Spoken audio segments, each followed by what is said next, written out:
ઉદ્યોગ સાહસિક મિત્રો, ઉદ્યોગ શરૂ કરીએ અને ઉત્પાદન શરૂ થાય, નફાની આવક ચાલુ થાય એટલે પહેલું ગવર્મેન્ટનું ડિપાર્ટમેન્ટ આપની પાસે આવે ઇન્કમ ટેક્સ. તો ઇન્કમ ટેક્સ વિશે જાણવું ખૂબ જરૂરી છે નવા ઉદ્યોગ સાહસિકે. એના માટે આજે અમદાવાદના ટેક્સેશન કન્સલ્ટન્ટ શ્રી સુધાંશુભાઈ પાઠક આપણી સાથે છે. તેઓ 35 વર્ષથી ટેક્સેશન કન્સલ્ટન્ટ તરીકે કામ કરે છે. ઇન્કમ ટેક્સના ખૂબ જાણકાર વકીલ છે. તો એમની પાસેથી ઉદ્યોગ સાહસિકે ઇન્કમ ટેક્સ વિશેની માહિતી મેળવીએ. શ્રી સુધાંશુભાઈ પાઠક. ગુડ મોર્નિંગ મિત્રો. આવકવેરાના સંદર્ભમાં ધંધા અને વ્યવસાયની આવક અંગેના આયોજન અંગે આજે આપણે લોકો થોડીક વાત કરવા અહીંયા ભેગા થયા છીએ.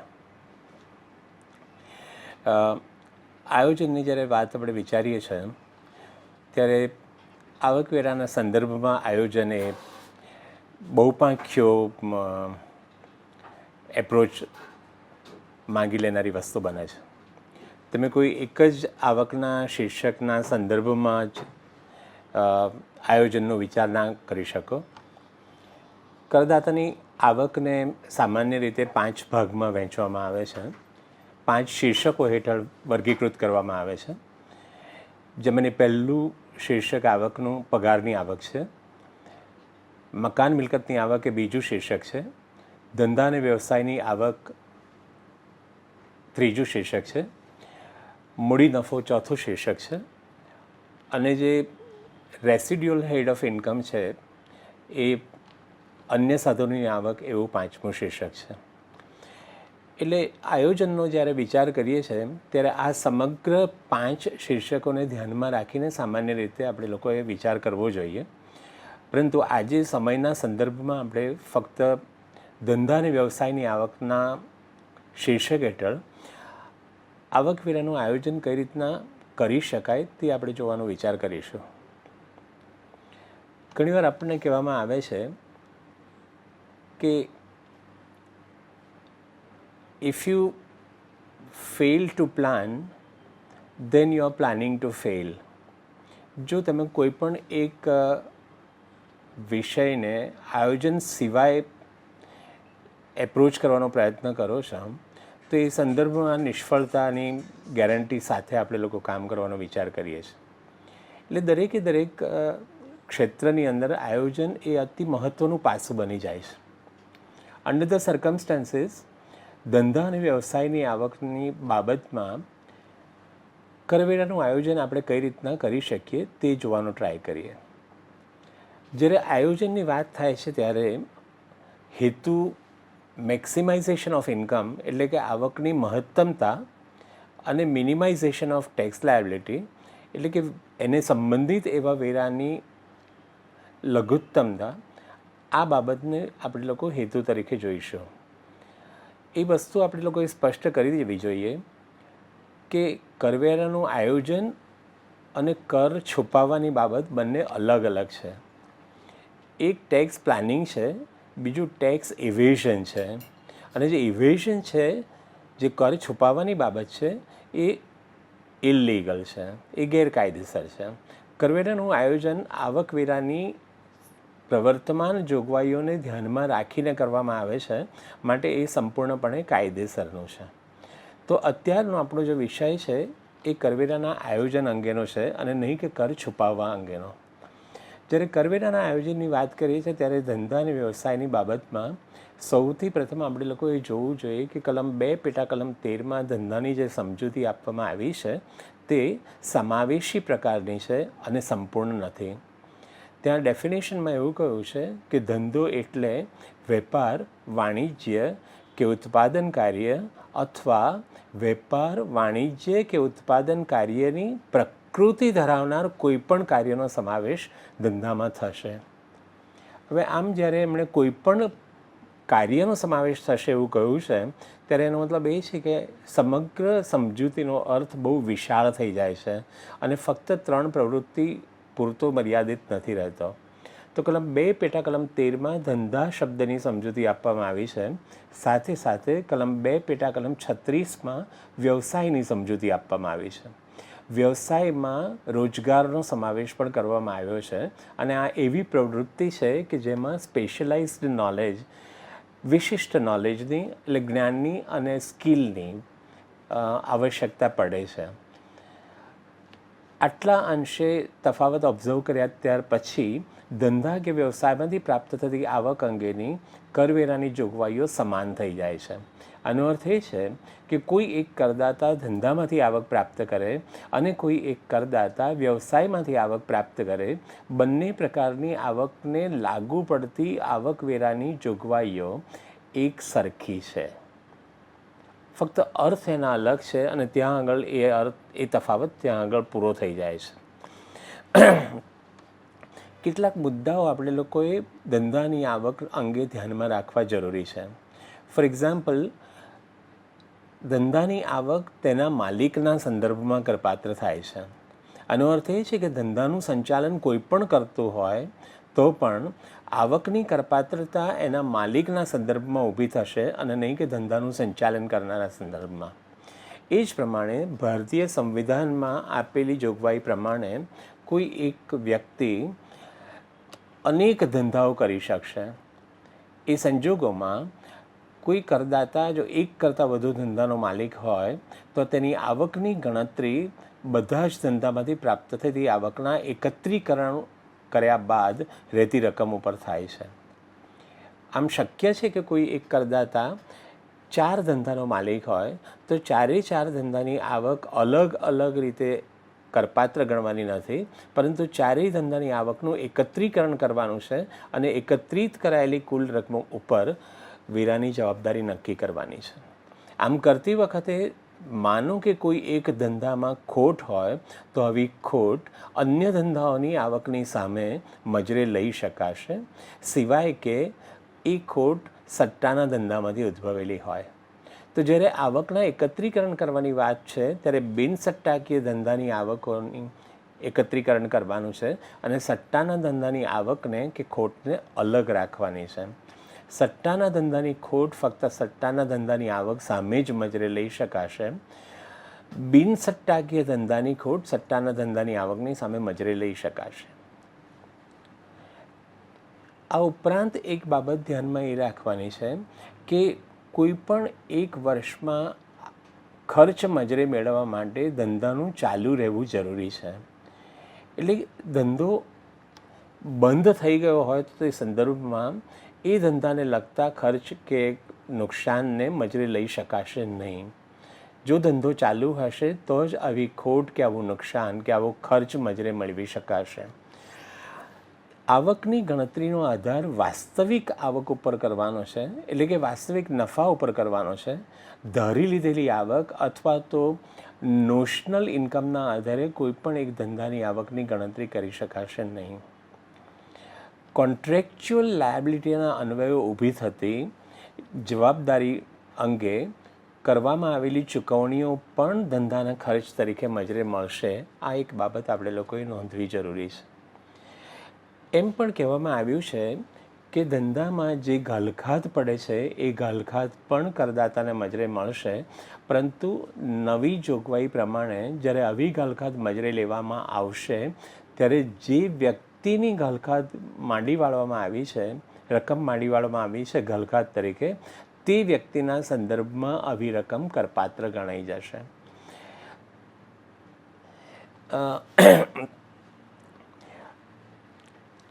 ધંધાની મિલકતો જ્યારે વેચવામાં આવશે ત્યારે મિલકતો ભલે ધંધાની હોય તો પણ તેમાંથી પ્રાપ્ત થતો નફો ધંધાની આવક તરીકે ગણવાનો નથી, પરંતુ મૂડી નફાના શીર્ષક હેઠળ કરપાત્ર કરવાનો છે, સિવાય કે એ આખરમાલ સ્ટોકના વેચાણને કારણે પ્રાપ્ત થયેલી આવક હોય તો.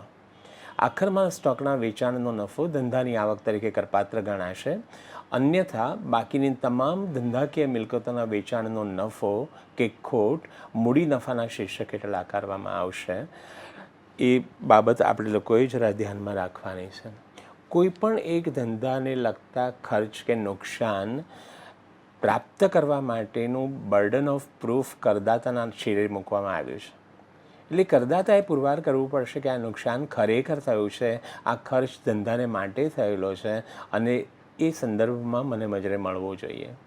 એ પુરવાર કરવાની જવાબદારી કરદાતાના શિરે મૂકવામાં આવી છે અને જો કરી શકશે તો જ તેને ખર્ચ મજરે મળશે. એક આયોજનના મુદ્દા તરીકે આવકવેરાની કલમ 32 અને તેની સંલગ્ન જોગવાઈઓમાં મિલકતો ઉપર ઘસારાની જોગવાઈ કરવામાં આવી છે. આ બાબત બહુ જ અગત્યની છે અને તે વિશેષ ધ્યાન માગી લે તેવી છે, કારણ કે એના પરિણામે સંબંધિત પાછલા વર્ષની આવકની કરપાત્રતા ઉપર ઘણી વિશાળ અસર પડી શકે તેમ છે. એક બાબત આપણે લોકોએ ધ્યાનમાં રાખવી જોઈએ કે આયોજનનો હેતુ ક્યાં તો ટૂંકા ગાળાનો હોઈ શકે અથવા તો લાંબા ગાળાનો હોઈ શકે અને તે પ્રમાણે ઘણીવાર આપણા નિર્ણયો લેવામાં આવતા હોય છે. જો કરવેરાનું આયોજન ટૂંકા ગાળાનું હોય તો શક્ય છે કે જે વર્ષમાં મારો નફો વધુ હોય તે વર્ષમાં હું મોટો મૂડી ખર્ચ કરી અને ઘસારાની જોગવાઈનો લાભ તથા વધારાના ઘસારાની જોગવાઈનો લાભ લઈ અને તે વર્ષની કરપાત્ર ઇન્કમ ઘટાડી શકો. ફોર એક્ઝામ્પલ, પ્લાન્ટ અને મશીનરીના સંદર્ભમાં સામાન્ય ઘસારા ઉપરાંત વધારાના ઘસારા તરીકે 20%ની રકમ મને મજરે મળવાપાત્ર થઈ શકે તેમ છે. તો એ શક્ય છે કે જો સામાન્ય ઘસારાનો દર 15% હોય તો 15% વત્તા વધારાનો ઘસારાનો દર 20%, એમ ટોટલ 35% જેટલી રકમ મિલકતની એક જ વર્ષની અંદર માંડવાળ કરીને આપણે લોકો કરપાત્ર આવકની રકમમાં સબસ્ટેન્શિયલ ઘટાડો કરી શકીએ તેમ છે. આ ટૂંકા ગાળાના આયોજન માટેની વાત થઈ. જો લાંબા ગાળાના આયોજનનો વિચાર કરતા હોઈએ તો એ સંદર્ભમાં હું મારા ધંધાનું સ્થળ અથવા તો મારી આવકનો પ્રકાર, આ બધા ફેક્ટર્સને ધ્યાનમાં રાખીને નિર્ણયો લઈ શકું. જેમ કે આપણે લોકો જાણીએ છીએ કે પછાત વિસ્તારમાં સ્થાપવામાં આવેલા ધંધાકીય એકમને માટે સરકાર કેટલીક વિશેષ છૂટછાટો આપે છે. વૈજ્ઞાનિક સંશોધનોના સાધનોમાં રોકાણ કરવાને કારણે પણ સરકાર કેટલીક વિશેષ છૂટછાટો આપે છે. સ્પેશિયલ ઇકોનોમિક ઝોન, જેને આપણે લોકો SEZ તરીકે ઓળખીએ છીએ, તેમાં યુનિટની સ્થાપના કરવાને કારણે મને 10 વર્ષના સમય માટેના આવકવેરાના તથા અન્ય પ્રકારના વેરાઓના લાભની પ્રાપ્તિ થઈ શકે તેમ છે. ટૂંકમાં કહેવાનો મતલબ ત્યાં છે કે કેટલાક લાંબા ગાળાના આયોજનના સંદર્ભમાં કરદાતા પોતે આ બધી જોગવાઈઓનો વિચાર કરીને યોગ્ય નિર્ણયો લઈ શકે. કેટલાક સામાજિક ઉત્થાનને લગતા નિર્ણયોમાં પણ સરકાર આપણને કરવેરામાં રાહત આપે છે. ફોર એક્ઝામ્પલ, જો કલમ 35AC ની માન્યતા ધરાવતી સંસ્થાને આપણે દાન આપીશું તો આવું આપેલ દાન 100% તરીકે અથવા તો કેટલાક વિશેષ સંજોગોની અંદર વેઇટેડ ડિડક્શનની અંદર 175% સુધી મજરે મળવાપાત્ર થઈ શકે તેમ છે. એ જ પ્રમાણે સંતતિ નિયમનના પ્રોગ્રામમાં મદદ કરવા માટે જો કોઈ કરદાતા જે કંપની હોય તે ખર્ચ કરશે, ઇન્ક્લુડિંગ કેપિટલ એક્સપેન્ડિચર, તો આવો ખર્ચ પણ મજરે મળશે, ભલે કંપનીના નોર્મલ ધંધાની સાથે એને કોઈ લેવા દેવા ના હોય તો પણ. તો અંડર ધ સર્કમસ્ટન્સીસ કેટલીક જોગવાઈઓ એવી છે કે જ્યાં આગળ કરદાતા આવકવેરાની પોતાના ધંધાને લગતી જોગવાઈઓ ઉપરાંત અન્ય સંબંધિત એવી સહાય કરતા જોગવાઈનો ઉપયોગ કરીને પણ આવકવેરામાં લાભ મેળવી શકે તેમ છે.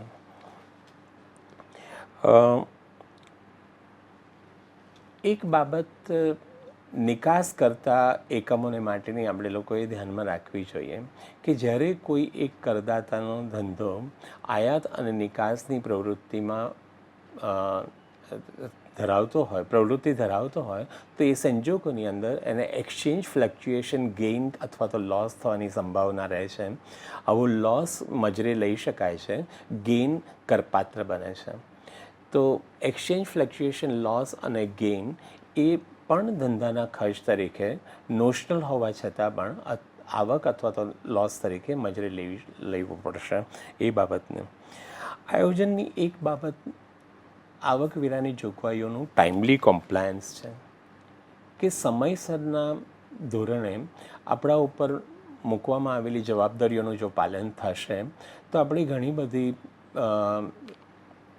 પેનલ્ટી અને વ્યાજની જવાબદારીમાંથી મુક્ત રહીશું અને શાંતિથી આપણે લોકો પોતાની કામગીરી બચાવી શકીશું. ફોર એક્ઝામ્પલ, મારે પ્રોવિડન્ટ ફંડની જવાબદારી જો આવતી હોય તો એ પ્રોવિડન્ટ ફંડ જે મેં કર્મચારીઓના પગારમાંથી કાપ્યો છે અને મારો પોતાનો ફાળો છે એ મારે નેક્સ્ટ મહિનાની 20 દિવસની મુદતની અંદર સરકારની તિજોરીમાં જમા કરાવી દેવો જોઈએ. જો આમ ન કરાવીશ તો મારો પોતાનો ફાળો મને મજૂરી મળી શકશે નહીં. તે જ પ્રમાણે એમ્પ્લોયી સ્ટેટ ઇન્સ્યોરન્સ પ્રોગ્રામમાં ભરવાપાત્ર થતી રકમ જો સમયસર ભરવામાં નહીં આવે તો કમ્પલસરી હોવાથી ખર્ચ તરીકે તો મારે ચૂકવવા જ પડશે, પરંતુ ધંધાના ખર્ચ તરીકે મને મજૂરી મળી નહીં શકે. તો કેટલીક સરકારની જે સ્ટેચ્યુટરી લાયબિલિટીઝ છે એની સમયસરની ચૂકવણી આપણને ડિસઅલાવન્સમાંથી મુક્તિ મેળવી આપે છે. આ ઉપરાંત એક મહત્ત્વની બાબત ટેક્સ ડિડક્શન એટ સોર્સ અંગેની છે કે મોટાભાગની ચૂકવણીઓ હવે જે પગારના સ્વરૂપમાં હોય, ભાડાના સ્વરૂપમાં હોય, કમિશનના સ્વરૂપમાં હોય, પ્રોફેશનલ ફીસ કે ટેકનિકલ ફીસના પેમેન્ટના સ્વરૂપમાં હોય, વ્યાજના સ્વરૂપમાં હોય, તો એની નિશ્ચિત શરતોને આધીન અને કરદાતાના સ્ટેટસને આધીન, એટલે કયા પ્રકારની કરદાતાનું સ્ટેટસ છે તે ધ્યાનમાં રાખીને ટેક્સ ડિડક્શનની જોગવાઈઓ તેને લાગુ પડે છે. હવે આ જોગવાઈઓનું જો પાલન ન થાય અને સમયસર એ વેરો ન ભરાય, યોગ્ય દરે એની કપાત ના થાય તો એ સંજોગોની અંદર મોડા થવા બદલ રોજના 200 રૂપિયાની પેનલ્ટી થાય છે. મોડું ટેક્સ ભરવા માટે 0.5% આધારે એક દિવસથી પણ મોડું થાય તો 1 મહિનાનું વ્યાજનું ચાર્જ લાગે છે. ટૂંકમાં TDSની જોગવાઈઓ માટે બહુ જ યોગ્ય ધ્યાન આપવાની જરૂર બની જાય છે, કારણ કે તેનો ભંગ આપણે વ્યાજ અને પેનલ્ટીઝના ક્લોઝીસની અંદર લઈ જાય છે અને બંને સંજોગોની અંદર મેં ચૂકવેલું વ્યાજ અથવા તો મને લાગુ પાડવામાં આવેલી પેનલ્ટી એ મને મજૂરી મળતી નથી. કેપિટલ સ્ટ્રક્ચરની બાબતમાં આવકવેરાની જોગવાઈઓ બહુ મહત્ત્વનો ભાગ ભજવે છે. ફોર એક્ઝામ્પલ, જ્યારે મારે કોઈ એક એકમ શરૂ કરવું હોય ત્યારે એ એકમ શરૂ કરતી વખતે મને મૂડીની જરૂરિયાત ઊભી થશે. આ મૂડી મારી પોતાની હોવી જોઈએ કે મૂડીમાંનો કેટલોક ભાગ મારો હોવો જોઈએ અને કેટલોક ઉછીની લીધેલો હોવો જોઈએ, એ નિર્ણય બહુ મહત્ત્વનો બને છે અને આ સ્ટ્રક્ચરિંગનું ડિસિશન આવકવેરાની જોગવાઈના આધારે આપણે નક્કી કરી શકીએ. એમાં એ મદદરૂપ એટલા માટે થઈ શકે કે મેં ઉછીની લીધેલી મૂડી ઉપર જે વ્યાજ ચૂકવવાનું થાય છે એ મારા ચોખ્ખા નફાની ગણતરી પહેલાં હોય છે. એનો મતલબ એ છે કે મારો ચોખ્ખો નફો વ્યાજની ગણતરીને ધ્યાનમાં લીધા પછી ઉદ્ભવે છે, જેના ઉપર મારે વેરાની જવાબદારી થાય છે. જો હું મારા પોતાના જ પૈસા બધા એની અંદર રોકી લઈશ તો એ સંદર્ભમાં એના ઉપર ચૂકવવાનું થતું ડિવિડન્ડ અથવા તો વ્યાજ એ નફા પછીનું હોય છે અને પરિણામે વેરાની જવાબદારી ત્યાં આગળ વધુ હોય છે. આ એક થોડોક કોમ્પ્લેક્સ વિષય છે, પરંતુ છતાંય અઘરો નથી. એ નિર્ણયની ભૂમિકામાં બહુ અગત્યનો ભાગ ભજવે છે. નોટ ઓન્લી મારું કેપિટલ સ્ટ્રક્ચર અથવા તો મારું મૂડી માળખું નક્કી કરતી વખતે મારે આવકવેરાની જોગવાઈઓ ધ્યાનમાં લેવી જોઈએ, પરંતુ ઇવન કોઈ ઇક્વિપમેન્ટ કે પ્લાન્ટની ખરીદી માટે પણ એ પૈસા મારા પોતાના હોવા જોઈએ કે ઉછીના લીધેલા હોવા જોઈએ, મેં હપ્તેથી ખરીદી કરવી જોઈએ કે લીઝ ઉપર એની ખરીદી કરવી જોઈએ. આ નિર્ણયો પાછળ પણ આવકવેરાની જોગવાઈઓ બહુ અગત્યનો ભાગ ભજવી શકે તેમ છે અને આપણને લોકોને યોગ્ય નિર્ણય લેવામાં એ મદદરૂપ થઈ શકે તેમ છે. આવકવેરાના આયોજનના સંદર્ભમાં જ્યાં સુધી ધંધા અને વ્યવસાયની કરપાત્ર આવકને લાગે વળગે છે ત્યાં સુધી કોઈપણ કરદાતાએ મજૂરી નહીં મળી શકતા ખર્ચા અને ચૂકવણીઓ માટે ધ્યાન આપવાની જરૂર છે. ફોર એક્ઝામ્પલ, કોઈપણ પ્રકારનો મૂડી ખર્ચ મજરે નથી મળતો, મૂડી ખર્ચ ઉપરનો ઘસારો મજરે મળે છે. કોઈપણ પ્રકારની જોગવાઈઓ અનામતો મજરે નથી મળી શકતી. આવકવેરો, સંપત્તિવેરો અથવા તો આવકને લગતા અન્ય કોઈ પણ પ્રકારના વેરાઓ મજરે નથી મળી શકતા.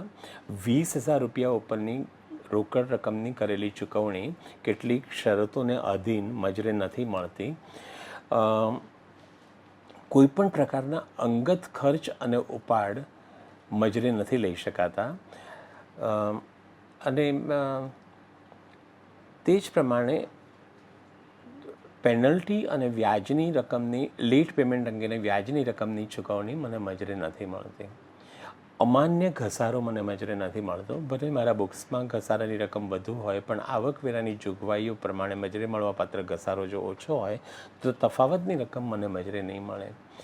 ચાલુ વર્ષના જ ખર્ચ અને નુકસાનો મને મજરે મળશે અને અગાઉના વર્ષના ખર્ચ અને નુકસાનો હું મજરે મેળવી નહીં શકું, સિવાય કે એ આવકવેરાના એ સરકારના કાયદાઓને લગતા હોય. બંધ કરી દીધેલા ધંધાના ખર્ચ અને નુકસાનો મને મજરે નહીં મળે. ટૂંકમાં જે ખર્ચ અને નુકસાનો મને પ્રાપ્ત નથી થતા અથવા તો ચૂકવણીઓ પ્રાપ્ત નથી થતી, એ બાબત ઉપર કરદાતાએ વિશેષ ધ્યાન આપવાની જરૂર છે અને તે દ્વારા કરવેરાનું આયોજન ઇફેક્ટિવલી કરી શકાય તેવી શક્યતાઓ છે. વક્તવ્યની શરૂઆતમાં જ મેં આપને જણાવેલું કે કરવેરાનું આયોજનની દ્રષ્ટિએ કોઈ એક એન્ટિટીનું સિલેક્શન પણ આપણને આયોજન કરવામાં મદદરૂપ થશે. જેમ કે મારો ધંધો જો નાના પાયા પર હશે તો એ ધંધાકીય માળખાનું સ્વરૂપ એકાકી વેપારીનું હશે તો એ સુગમ રહેશે. પરંતુ જો એક કરતાં વધુ માણસોની સાથે મળીને હું ભાગીદારી પેઢીમાં ધંધો કરવા માગતો હોઉં તો એ સંદર્ભમાં ભાગીદારી પેઢીમાં લિમિટેડ લાયબિલિટીની પાર્ટનરશિપનો એક કન્સેપ્ટ છેલ્લા કેટલાક વર્ષોથી શરૂ થયો છે. એ એન્ટિટીનો આપણે વિચાર કરી શકીએ કે જ્યાં આગળ ભાગીદારોની એકબીજા પ્રત્યેની અને ભાગીદારોની એક્સટર્નલ વર્લ્ડ સાથેની જવાબદારીઓ મર્યાદિત રહે છે અને પ્રાઇવેટ લિમિટેડની માફક જ તેની અંદર પ્રાપ્ત થતા તમામ લાભો આપણને મળી શકે તેમ છે. એમ છતાં પણ એ લાભોની સાથે સાથે ભાગીદારી પેઢીની ફ્લેક્સિબિલિટી અથવા તો તેની સુગમતા પણ ત્યાં આગળ શક્ય છે. એટલે સિમ્પલ ભાગીદારી પેઢી કરવાને બદલે LLPના સ્વરૂપની ભાગીદારી પેઢી કદાચ વધુ યોગ્ય નિર્ણય રહેશે તેવું આપણે લોકો માની શકીએ. જો મારું ડીલિંગ અથવા તો મારો ધંધો બ્રાન્ડિંગ ઉપર હોય અથવા તો વિશેષ બહારના માણસો સાથેનો હોય તો એ સંજોગોની અંદર કંપની ફોર્મ ઓફ ઓર્ગેનાઇઝેશન એ મને ઉપયોગી નીવડશે. એનું કારણ એ છે કે અન્ય માણસો જ્યારે કંપનીની સાથે ડીલ કરતા હોય છે ત્યારે એમનો વિશ્વાસ એ ધંધાના માણસોની સાથે થોડો વધારે હોય છે, કેમ કે કંપની ઉપર કેટલાક એક્સટર્નલ કંટ્રોલ્સનો ઉપયોગ થતો હોય છે. તો કયા સ્વરૂપમાં ધંધાની શરૂઆત કરવી અથવા તો કયા સ્વરૂપમાં ધંધાને ચલાવવો એ પણ એક બહુ જ મહત્ત્વનો નિર્ણય રહે છે. આ ઉપરાંત એક બાબત ટર્નઓવરની સાથે સંકળાયેલી છે કે જો કોઈ એક ધંધાકીય સ્વરૂપમાં વાર્ષિક રૂપિયા 1 કરોડથી વધુ ટર્નઓવર થતું હશે તો એ સંજોગોમાં તેના હિસાબોનું ઓડિટ કરાવવું કમ્પલસરી છે, પછી એ કંપની ન હોય તો પણ. એ જ પ્રમાણે વ્યવસાયી પેઢીની અંદર કુલ જો આવક 25 લાખ રૂપિયાથી વધુ હશે પ્રાપ્ત કરેલી ફીના સ્વરૂપમાં તો એ સંજોગોની અંદર પણ ઓડિટ કરાવવું કમ્પલસરી છે. અને આ અંગેની જોગવાઈઓ કલમ 44AB અંદર સાંકળવામાં આવી છે, જ્યાં આગળ વર્ષને અંતે પોતાના હિસાબોનું ઓડિટ કરાવીને કરદાતાએ 3CA અથવા તો 3CB અને 3CD અંદર પોતાનો રિપોર્ટ ઓડિટર પાસે સર્ટિફાઈ કરી અને ત્યાર પછી સરકારમાં એટલે આવકવેરા વિભાગની અંદર પોતાના હિસાબોની સાથે એને જમા કરાવવાનો રહે છે. હિસાબોનું રિપોર્ટનું અને હિસાબોનું સબમિશન હવે ઓનલાઈન થઈ ગયું છે અને એટલે સ્પેશિયલી ઓડિટના સંદર્ભની અંદર. પરિણામે જ્યારે 44AB હેઠળ ઓડિટ થતા હશે ત્યારે એ હિસાબો 30મી સપ્ટેમ્બર અથવા તો સરકારે નિશ્ચિત કરેલી તારીખ પ્રમાણે આવકવેરા ડિપાર્ટમેન્ટની અંદર જમા કરાવવા આવશ્યક છે. જો એ જમા ના કરાવી શકાય અને મુદત વીતી જશે તો ઓછામાં ઓછી 1 લાખ રૂપિયા સુધીની પેનલ્ટીના પ્રોવિઝન્સ પણ આવકવેરામાં કરવામાં આવ્યા છે. આ બાબત વેરાની સાથે સંકળાયેલી નહીં હોવા છતાં પણ કોમ્પ્લાયન્સની દ્રષ્ટિએ કરવી આવશ્યક છે અને માટે કરદાતાએ પોતે ધ્યાનમાં રાખવી જરૂરી છે. એક બીજો મહત્ત્વનો મુદ્દો મને પ્રાપ્ત થયેલી ખોટ અને નુકસાન અંગેનું છે, જે અંગેની જોગવાઈઓ સેક્શન 72ની અંદર મૂકવામાં આવી છે, જ્યાં આગળ હું ધંધા કે વ્યવસાયની ખોટ અથવા તો નુકસાન જો સંબંધિત પાછલા વર્ષની અંદર અન્ય આવકોની સામે મજરે ન લઈ શકું તેમ હોય તો હું આગળ ખેંચી જઈ શકીશ અને ભવિષ્યમાં ઊભા થનારા નફાની સામે એને હું મજરે લઈ શકીશ. આમાં 2 બાબતો ધ્યાનમાં રાખવાની છે. સામાન્ય રીતે ખોટ જ્યારે જાય છે ત્યારે આ ખોટ બિઝનેસ ખોટ અને ઘસારો એ બંને અલગ અલગ જોવાનું છે. એટલે નહીં સમાવાયેલા ઘસારા અંગે સમય મર્યાદા નથી અને અનિશ્ચિત કાળ માટે આગળ ખેંચી જઈ શકાય અને ભવિષ્યમાં ઊભા થનારા નફાની સામે એને મજરે લઈ શકાય. જ્યાં સુધી ધંધાકીય ખોટને લાગે વળગે છે ત્યાં સુધી આવી ખોટ જો બિનસટ્ટાકીય ધંધામાંથી ઉદ્ભવેલ હોય તો ત્યાર પછીના 8 વર્ષ સુધી આગળ ખેંચી જઈ શકાશે અને ભવિષ્યના નફાની સામે મજરે લઈ શકાશે. જો 8 વર્ષ દરમિયાન એને મજરે ન લઈ શકાય તો વધારાની રહેતી ધંધાની ખોટ એ ડેડ લોસ થઈ જશે અને ત્યાર પછી તેને આગળ ખેંચી નહીં જઈ શકાય અથવા તો મજરે મેળવી નહીં શકાય.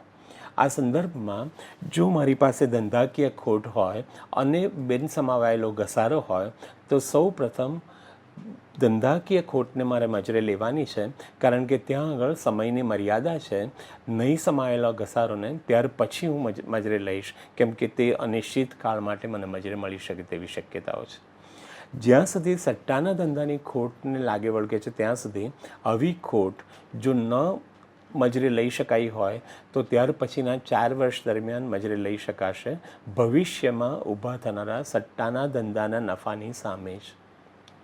સટ્ટાના ધંધાની ખોટ કોઈ પણ સંજોગોમાં બિનસટ્ટાકીય ધંધાના નફાની સામે ન તો ચાલુ વર્ષમાં મજરે મળી શકે તેમ છે, ના તો ભવિષ્યના વર્ષોમાં મજરે મળી શકે તેમ છે. જો એ ખોટ મારે મજરે લેવી હશે તો એના માટેનો સમયગાળો 4 વર્ષનો છે અને ભવિષ્યના સટ્ટાના ધંધાની સામે જ હું મજરે લઈ શકીશ. એ બાબત પણ આપણે લોકોએ ધ્યાનમાં રાખવી જરૂરી છે. કરવેરાનું આયોજન એ પ્રવૃત્તિ ઓનગોઈંગ પ્રવૃત્તિ તરીકે સ્વીકારવી જોઈએ. આનું કારણ એ છે કે આવકવેરાના કાયદામાં દર વર્ષે પરિવર્તન આવે છે. આપણે લોકો જાણીએ છીએ કે 28મી ફેબ્રુઆરીની આસપાસના સમયમાં નાણામંત્રી દેશનું બજેટ રજૂ કરે છે અને એ વખતે આવકવેરામાં અને અન્ય આડકતરા વેરાઓની જોગવાઈઓમાં કેટલાક પરિવર્તનો જે તે સમયની આર્થિક પરિસ્થિતિને ધ્યાનમાં રાખીને અથવા તો ત્યાર પછીના સરકારના ઉદ્દેશોને ધ્યાનમાં રાખીને કરવામાં આવે છે.